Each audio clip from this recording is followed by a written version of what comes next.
누가복음 1장 39절에서 55절에 기록된 하나님의 말씀.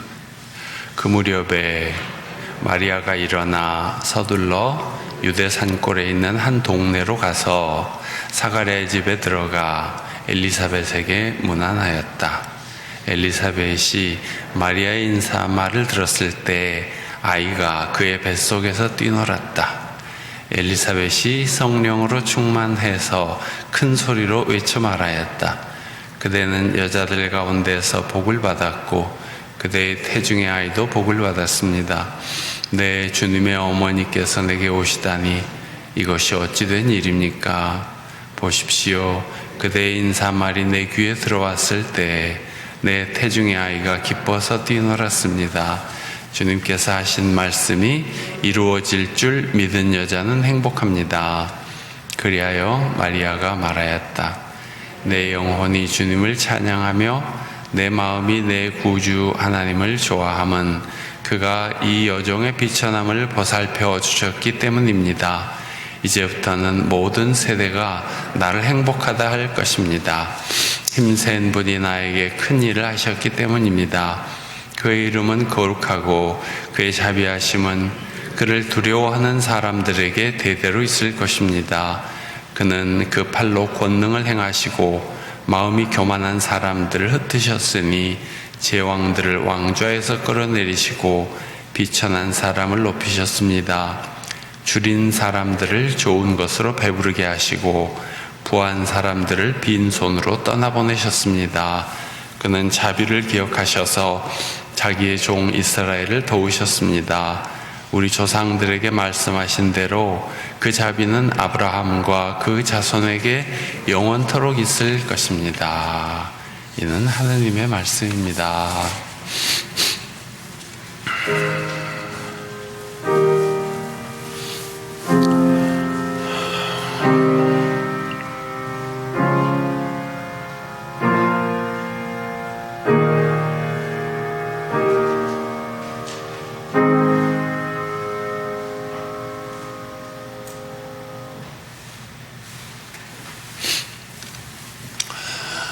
오늘도 하나님 말씀의 은혜가 우리 가운데 임하시기를 바랍니다.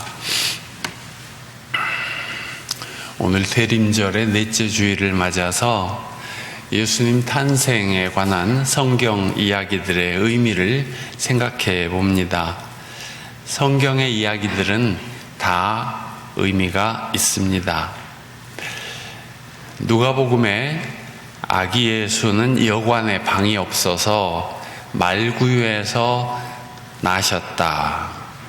구유에서 나셨다. 그런 기록이 있고, 또 한밤중에 들판에서 양들과 함께 밤을 지새던 목동들이 천사의 노래를 듣고 찾아와 경배했다. 이런 이야기가 있습니다. 엄마에게는 아기가 태어나면 가장 정성스럽고 정결한 자리에서 소중하게 그 생명의 탄생을 맞이하게 되는데, 가축의 축사라니 하나님의 아들이시며 인간 세상의 구세주인 그리스도의 탄생에 참 어울리지 않는 곳이었습니다. 그러나 나중에 보니까 어울리지 않는다는 생각이 부족한 것이었죠. 구세주는 사람들의 거절 속에서, 척박한 환경에서, 그리고 가장 낮은 곳에서 태어나심으로써 가장 낮은 사람들의 구세주가 되신 것이었죠. 밤에 잠도 못 자고 추위를 견디면서 힘들게 일하는 노동자들이 맨 처음 그리스도 탄생의 고지를 듣고 그를 경배한 사람들이 되었다는 이야기죠. 오늘 복음서에 기록된 마리아의 찬양에도 그런 내용이 돋보입니다.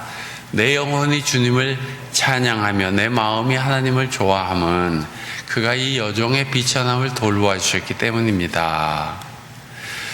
그는 제왕들을 왕좌에서 끌어내리고 비천한 사람을 높이셨습니다.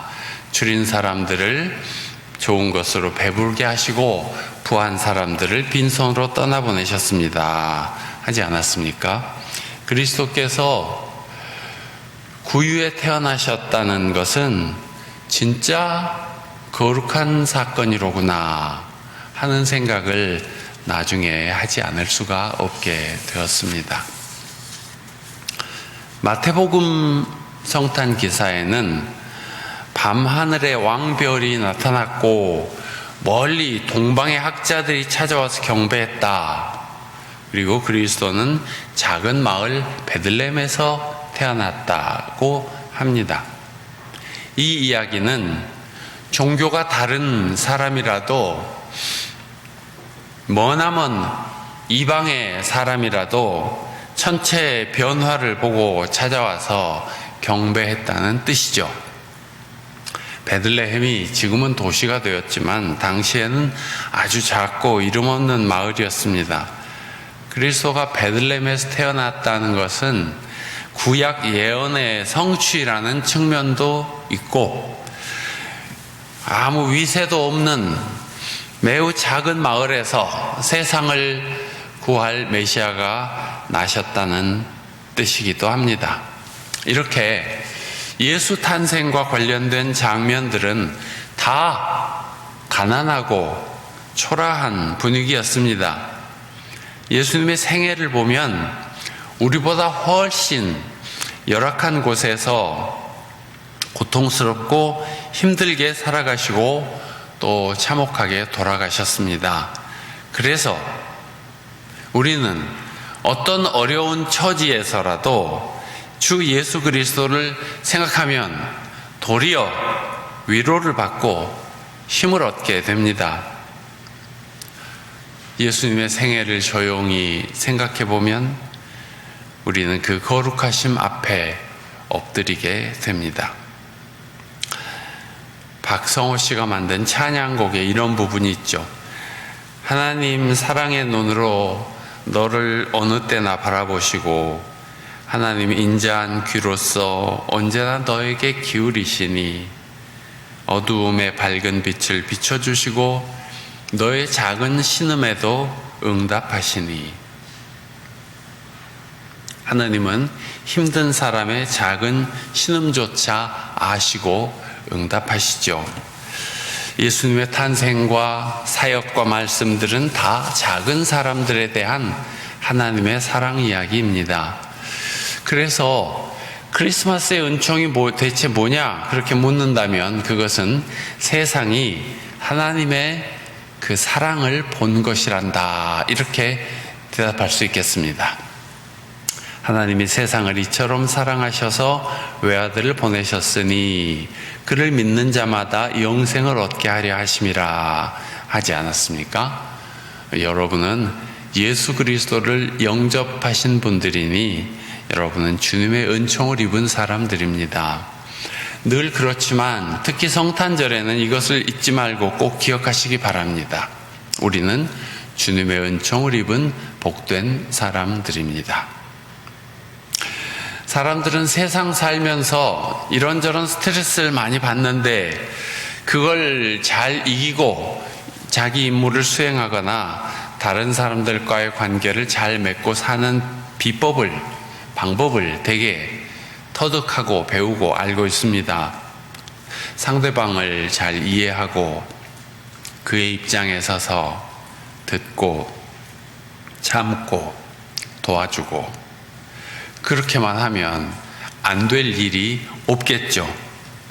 그러나 문제는 그렇게 하고 싶어도 잘 안 되는 데 있지 않습니까? 그것은 우리 내면의 힘이 부족하기 때문에 그렇다고 봅니다. 내 안에 사랑의 힘이 고갈되면 알아도 못합니다. 그래서 사랑이 중요합니다. 사랑이 있으면 무슨 일이든 좋은 결말을 보게 되고 사랑이 많은 사람에게는 호감이 가게 됩니다. 사랑은 사람의 영혼에 비축되어 있습니다. 누군가에게서 사랑을 받고 산 사람은 그의 영혼에 사랑이 깃들어 있습니다. 그래서 어려서부터 사랑을 넉넉하게 받은 사람들은 그것을 참 고맙게 생각해야 합니다.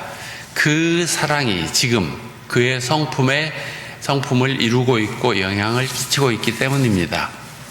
그리고 이렇게 우리가 예배를 드리면 하나님의 사랑이 우리 영혼에 비추어집니다. 하나님을 예배하는 자리는 하나님 은혜의 바다에 앉아 있는 것이라서 사람은 주기적인 예배를 통하여 하나님의 사랑에 젖게 됩니다. 예배 때 설교를 들으러 가는 분들도 있고, 그것이 자신에게 도움이 되는 그런 일도 있습니다만, 사람의 이야기는 별것이 없습니다. 하나님께서 우리에게 베풀어 주시는 은혜가 우리 삶에, 우리 생각에, 우리 마음에, 우리 혈관과 우리 세포에 젖어드는 것, 그것이 중요한 것이지, 설교자의 설교는 별것이 없습니다. 그러므로 예배를 드릴 때는 내가 무슨 좋은 이야기를 들어야겠다 그런 생각보다는 온 몸으로 하나님의 은혜를 내가 받는다, 하나님 은총의 바다에 앉아서 그 사랑의 기운을, 그 생명을 받고 오는 것이다, 그렇게 생각하는 것이 더 옳은 생각입니다.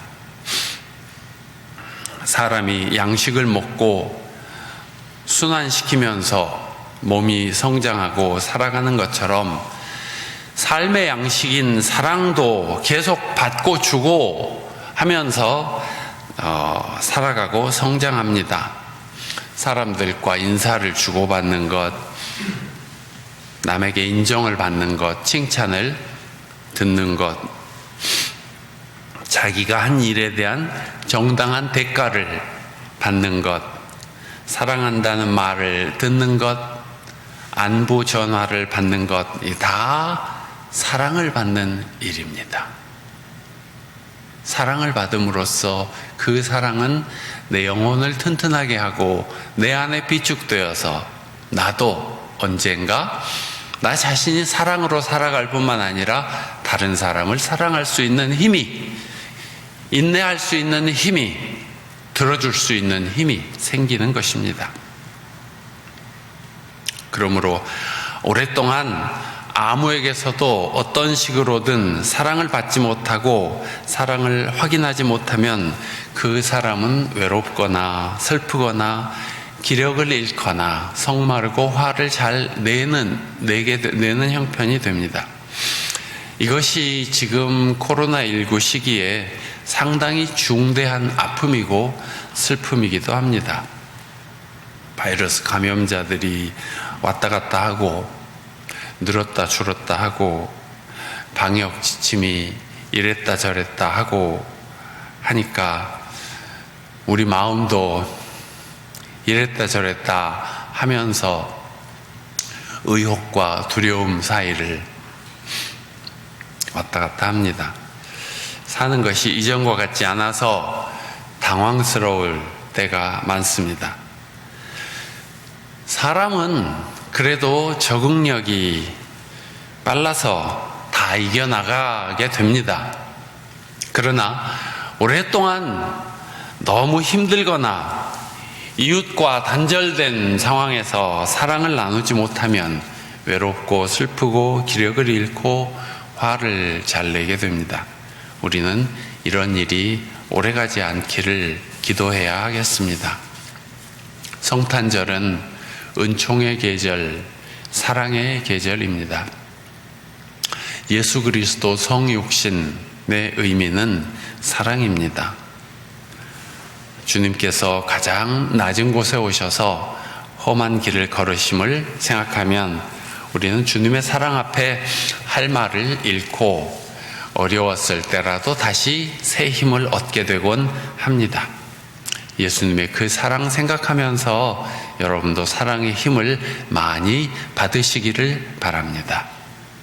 태양 에너지가 무한해도 그것을 받지 않고 캄캄한 굴 속에 숨어 있으면 아무 소용도 없는 것처럼 하나님의 사랑도 무한하시지만은 사람이 마음을 열고 받아야 그것이 내 것이 되고 내 영에 쌓이게 됩니다. 하나님의 사랑을 내 안에 담는 방법 두 가지. 첫째, 하나님께서 나를 얼마나 사랑하시는가를 늘 생각하면서 감사하는 마음으로 사는 것입니다. 세상 모든 것이 다 하나님께서 주신 생명 안에 있는 것이기 때문에 감사합니다, 넉넉합니다, 행복합니다 하면서 감사한 마음으로 사는 것입니다. 그러면 내 영혼이 사랑으로 채워집니다. 아침에 눈을 뜨고 새날을 맞는 것도, 저녁이 되면 쉴 자리에서 편히 쉬면서 지쳤던 몸이 회복되고 또 다쳤던 것도 치유되고 그러는 거 얼마나 놀라운 일인지 모릅니다. 두 번째, 하나님의 사랑을 나누는 것입니다. 사랑을 남과 나누면 그 사랑은 확실하게 내 것이 됩니다. 나누지 않으면 긴가민가 하지만 사랑을 나누는 사람은 그것을 압니다. 사랑은 내 것이 됩니다. 예컨대 내가 떡 한 쪽이라도, 과일 한 개라도, 김치 한 폭이라도 누군가에게 선물하면 그 사랑은, 그 음식은 남의 것이 되지만 그 사랑은 확실하게 내 것이 됩니다. 주님은 우리를 구원하시려고 세상에 오셨습니다. 가장 낮은 곳에 태어나셔서 가장 험한 길을 걸으며 사셨습니다. 우리는 그 사랑을 지금도 받고 삽니다. 오래전에 쓴 어떤 어린이의 편지 한 장 읽어드리고 마치겠습니다. 사랑하는 예수님, 안녕하세요. 저는 구로동에 사는 용욱이에요. 구로초등학교 3학년이고요. 우리는 볼집에 살아요. 볼집이 무엇인지 예수님 잘 아시죠? 한 울타리에 55가구가 사는데요. 1, 2, 3, 4 번호가 써 있어요. 우리 집은 32번 집이에요. 화장실은 동네에 공중변소를 쓰는데 아침이면 줄을 길게 서서 차례를 기다려야 해요. 줄을 설 때마다 21호에 사는 순이 보기가 부끄러워서 못 본 척 하거나 참았다가 학교 화장실에 가기도 해요.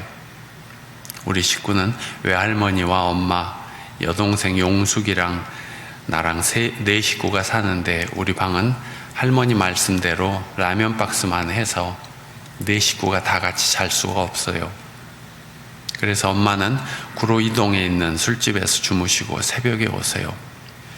아빠는 청송교도소에 계시는데 엄마는 우리 보고 아빠가 죽었다고 말해요. 지난 부활절날 제가 엄마 때문에 회개하면서 운 것 예수님 보셨죠?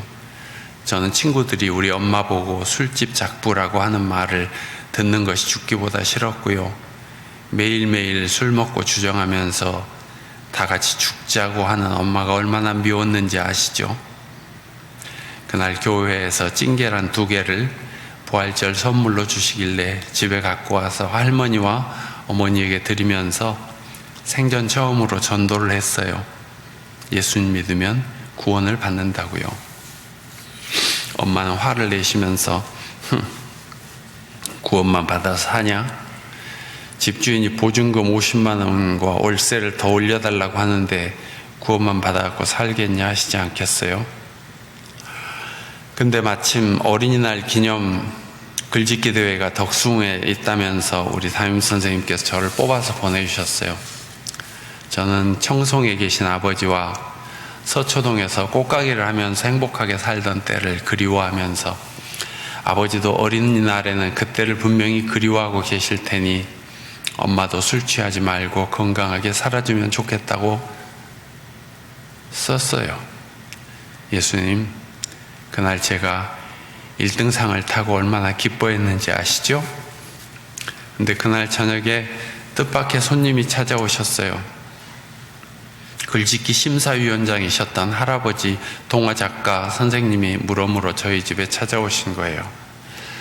할아버지는 엄마에게 똑똑한 아들을 두었으니 힘을 내라고 위로해 주시며 할아버지가 지으신 동화책 5권을 놓고 가셨어요. 저는 밤늦게까지 그 동화책을 읽다가 깜짝 놀랐어요. 책갈피에서 흰 봉투 하나가 떨어지는 것이 아니겠어요? 생전 처음 보는 수표였어요. 엄마에게 보여드렸더니 엄마도 깜짝 놀라시며 세상에 이럴 수가, 이렇게 고마운 분이 계시다니 말씀하시다가 눈물을 흘리셨어요. 너무도 신기한 일이 주일날 또 벌어졌어요. 엄마가 주일날 교회에 가겠다고 화장을 10개 하시는 것이었어요. 교회에 가신 엄마가 얼마나 우셨는지 두 눈이 솔방울 만에 갖고 집에 오셨더라고요. 엄마는 용우가 그 할아버지한테 빨리 편지 써. 엄마가 죽지 않고 열심히 벌어서 주신 돈을 꼭 갚아드린다고 말이야 하는 거 아니겠어요? 저는 엄마가 저렇게 변하신 것이 참으로 신기하고 감사했어요. 고마우신 예수님, 좋으신 예수님 감사합니다. 예수님을 사랑합니다.